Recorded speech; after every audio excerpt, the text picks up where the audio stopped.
Paul was saying, I forget what is behind me, and then I do what? I press or strain toward what is ahead. I press. Everybody say press.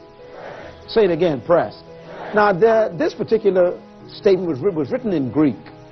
And the word for press in the Greek actually means to lean. It's an amazing concept. It means to actually lean into something. Paul says, I forget what's behind, and I am leaning into what's ahead.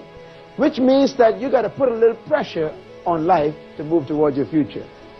There's also a concept that your past is pulling you back, so you got to press yourself away from it in order for you to move to your future.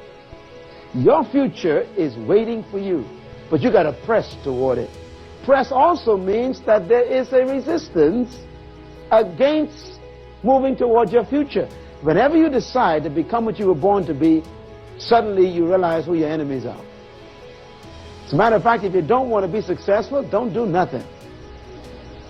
If you want to be successful, begin to move away from your past, and you realize that people and situations really are not in your favor. Have you noticed? People who ain't going nowhere want you to go with them. And people who ain't doing nothing want you to do it with them. The minute you start to do something with your life is when everybody who you thought was your friend begins to turn against you. When you start to dream big, the small dreamers wake up.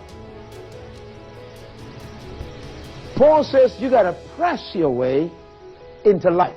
You got to actually put pressure to advance.